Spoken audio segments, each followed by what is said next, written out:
function is so complicated and boring. I want to fall asleep in class. Hi, this is Terry. If you're starting out your Form 4 or maybe you're in Form 5 and still can't wrap your head around the concept of function in your Addmaths, don't worry, you come to the right place. By the end of this Part 1 lesson, you're able to solve this subtopic. Number 1, representing function in a graph and using function notation.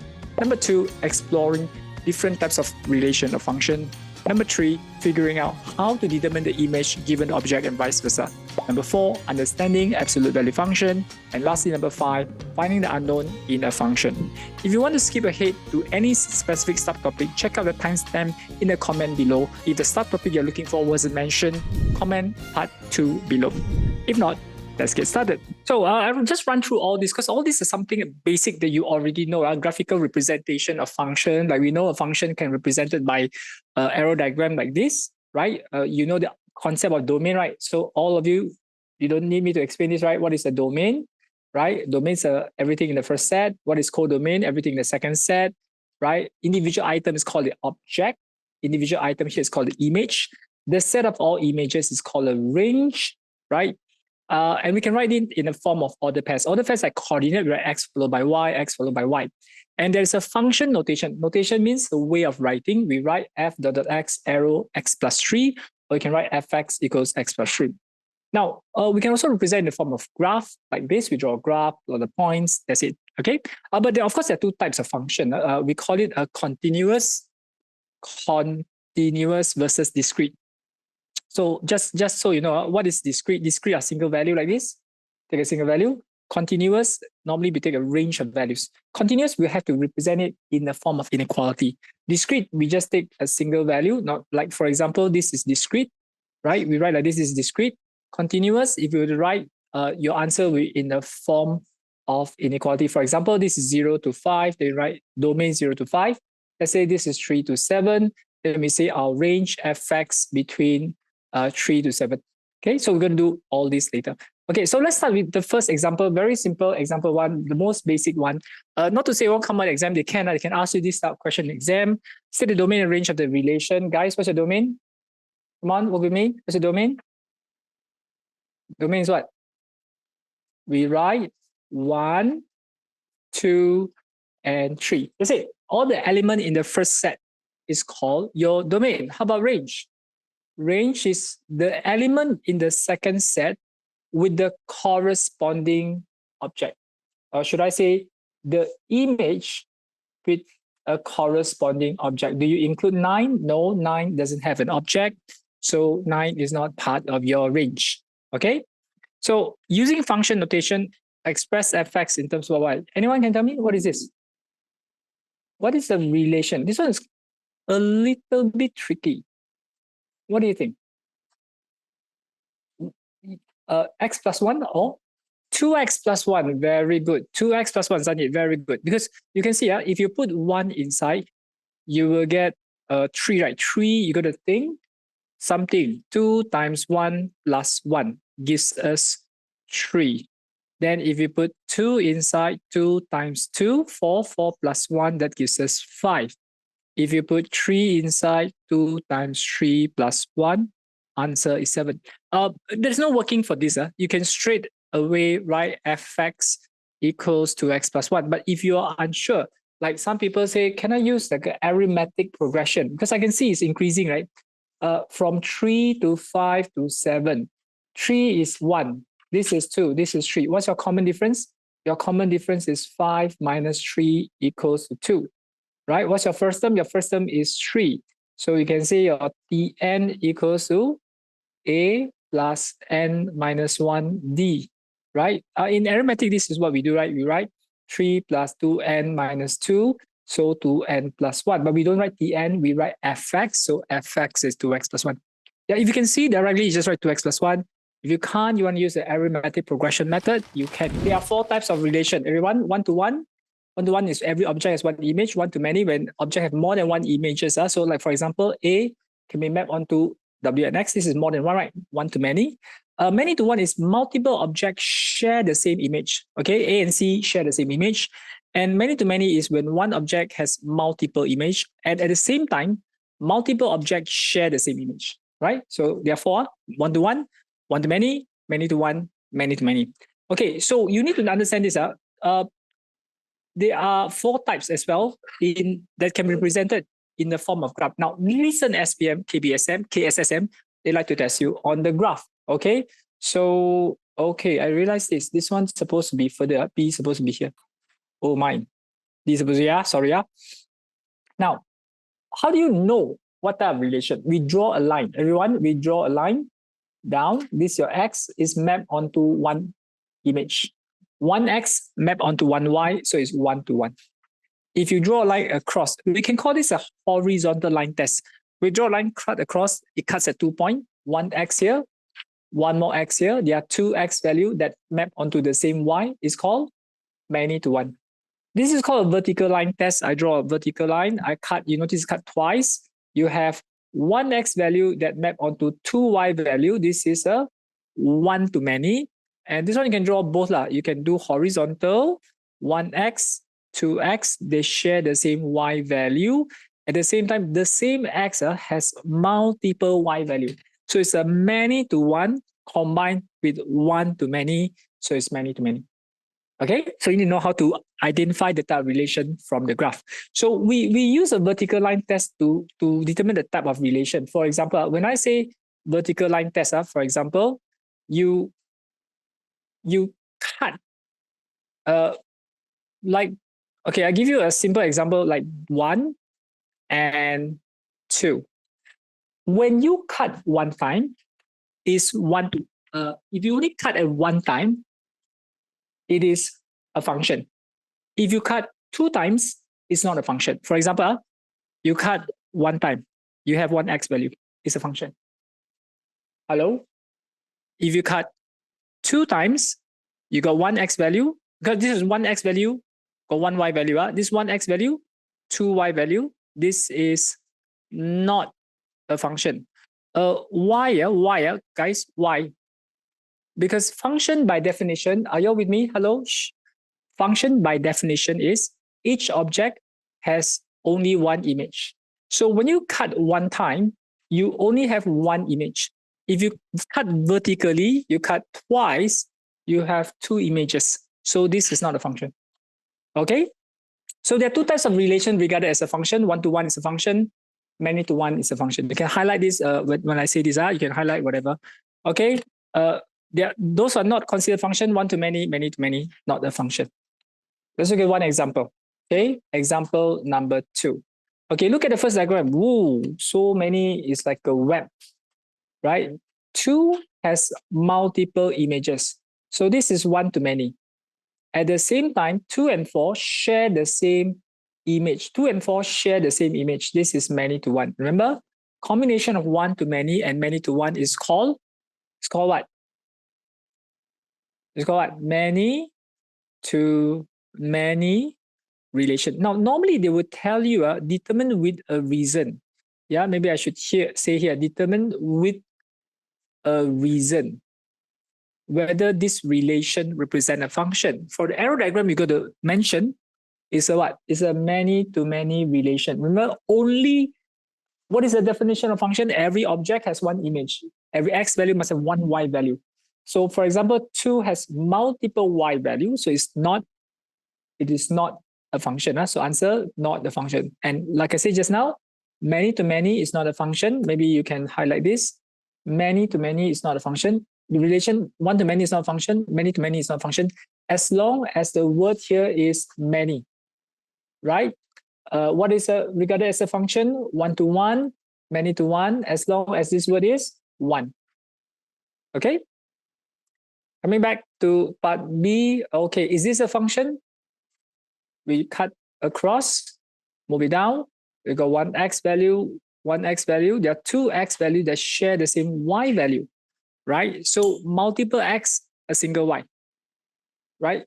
So is that many to one relation?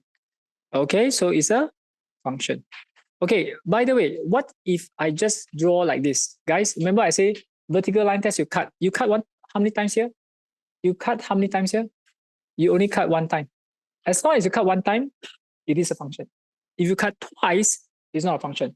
Because when you cut 1 time, each x has 1y. If you cut 2 times, each x has 2y. So it's not a function. So a function g is defined by this. Find the value of k. Okay, remember, a function becomes undefined when the denominator is. Remember this? A function becomes undefined when the denominator is 0. So what's on your denominator? Your x minus 3. You let it be 0. X is 3. So normally they write here, x cannot be k. So what's your k? K is 3. Your x cannot be 3 because when you put 3 inside, what happened? This is 12 divided by 0. What is 12 divided by 0? Infinity. Undefined. Okay? Next one. How do you find the image of 5? Okay, image of 5 means your object is 5. Your x is 5. So let's put 5 inside. 4, 5, 5 minus 3. This is 20 divided by 2. Answer is 10. Okay, everyone? Answer is 10. Okay, next. Object that is mapped onto itself. Remember, object that is mapped onto itself means image is the same as object. For example, this is my object. This is my image. My image is gx. And gx is the same as x. Well, my gx is 4x over x minus 3. The outcome is the same as x. Can we multiply up 4x equals x squared minus 3x? Bring it over 7x. Factorize your x. Okay, question, can x be 0? Yes, x can be 0 and x can be 7. There are 2 answers. Everybody, the word absolute value means the magnitude, if you like. The what is the final value that you're finding. Like for example, on the number line 0, 1, 2, 3, the magnitude of 3 is just 3. But when you go to the left-hand side, -1, -2, -3, the magnitude of -3 is 3, right? Absolute value means magnitude. So when we say magnitude of x equals to 3, there are 2 possible answers for x. X can be -3, it can be +3. Right? And when you have, let's say, modulus of 2x minus 1 equals to 3, well, your 2x minus 1 can be whatever inside the bracket here, inside the modulus here can be negative, it can be positive. So we solve for x. X is 4 divided by 2, x is 2.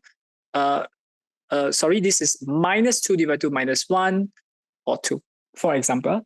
Yeah, remember, whenever you open a modulus, you got to put a plus minus because when you modulus a negative number is always positive. Yeah, when you find the magnitude, the length of a negative number, you're measuring from number line 0 to the negative number itself. Just take the length, the magnitude, okay? All right, one example, very simple, H3. H3 means what? I put 3 inside, 2 times 3 minus 7.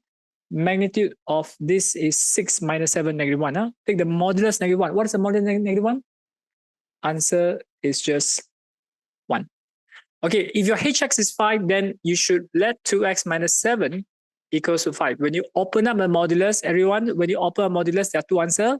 1 negative, 1 positive, correct? Okay, I do a bit slower here. This is 2, x is also 1. Okay, another one, when you take 2x equals to 12, x can be 6. I don't go to the detail of sketching graph. I'll just give you a quick example. We know modulus, right? Usually for SPM, they don't test you like shift up, shift down like this. Don't have, they usually test you, you need to know this basic, move left, move right. But all this you can calculate, right? Very simple. Okay, just show you one example. Okay, before we draw the graph, we do the basic calculation because they can ask you question like this in exam. Okay, that is, we have a function fx goes to 4x plus 5, and this domain is from -3 to 2. Okay, they give us this -3, 7 actually. They give us this, right, 7 already given. So that is good. You don't have to calculate extra, but you got to know how to find P and Q. Okay, P is your x value when your y is 0. Okay, everyone, P is your x value when your y is 0. So I put sub P0. My fx or y is 0. My x value is P. Whenever you open up a modulus by right, I should put plus minus, but plus minus 0 is still 0. So bring over P is -5/4. Simple, right? But how about Q? We sub in 2 and q. Your y is q. Your y and fx the same. You put 2 inside. 4 times 2. What is 4 times 2? 8. 8 plus 5, 13. Okay, modulus of 13 is still 13. Okay, next, find the domain that corresponds to the range. Okay, so what is the meaning of this? See, normally they give you the domain, ask you to find the range, but this is the other way around. They give us the range. Your range is from 0 to 7, right? That means your maximum is 7, right? Hello? I want to find my domain. So my domain must be from, everyone, you can see from here, my domain must be from -3 to this value. This is my domain. But first, I need to find what is this value. Well, we know that your modulus 4x plus 5 is now 7. Because it's 7, right? See, this is 7, right? Okay, so we just have to open up a modulus, put a plus minus. Okay, in fact, I think we don't need to put the minus because the minus, we already know the answer. Okay, never mind, I just write for you, -7. Second one is 7. We already know this answer. This is -12. You divide by 3, -3. Isn't this your answer here? Look, we already have it here. We just have to find the second one. That is 4x equals to 2, x is 1. So this is 1, right? So this is your domain. Your domain, sorry, 2 divided by 4 is 1/2. Thank you. So this is half. Sorry, my domain is -3.5. Thank you. Okay, so the next example is supposed to sketch a graph. Okay, for me, like I say, I like to draw a linear graph before you modulus. Before you modulus, how do you draw this graph? 7 minus 3x. How does it look like? It is a graph with a, come on, negative gradient, positive, y-intercept, then you modulus up. No. Okay, for a lot of students, I know it's a bit hard to expect you to do this, so I would suggest that you use a table of values. Now, normally we take the smallest and the largest. Everyone, what's your smallest? -2. Largest? +5. Then we add in x0, y0.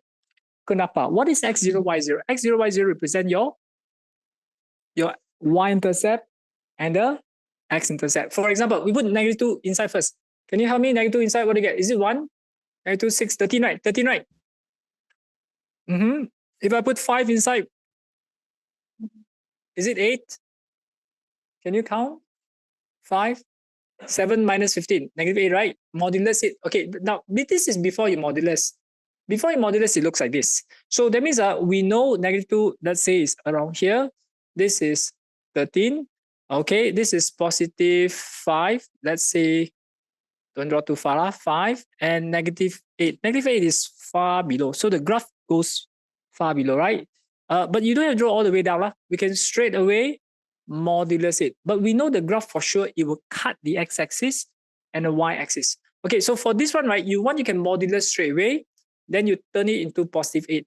So we don't need to draw the part that falls below. You just draw the part up to here. This one, erase it. So you know this part will be reflected up. Okay. Well, when you reflect up, it will go like this. Okay, so this one is 8, right? Now, next, do you have x-intercept? Yes. Y-intercept?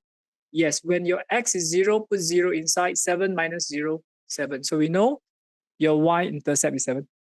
0, 7 means I stay in the middle, 7, 0. I go up by 7. My y-intercept is 7. When I let my y equals to 0, 7 minus 3x equals to 0. 3x is 7. X is 7/3. This is your x-intercept. So my graph is done.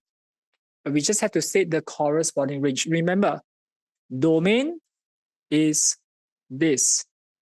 Range is your y value. So what is my range now? This is my part A. My part B, range. Normally we write y, okay, write fx. In this case, is y between 0 and 13. Okay, in a given diagram, function f is defined by this, where p is a constant. Find the value of p. So let us sub inside. Now we need to start by using this pair of information because you're unknown. is in the equation. So if you go in, for example, some of you use P, 4 and Q, right? Then you sub inside, your X is 4, your Y or FX is Q, then you got stuck, right? Because you got two unknown, right? So we want to start off by using the red one first. Okay, we substitute. Don't need write substitute, we write F minus 2 equals to 3.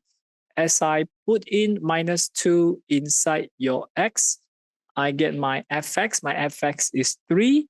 Let us bring this over. This is going to give us 5, right?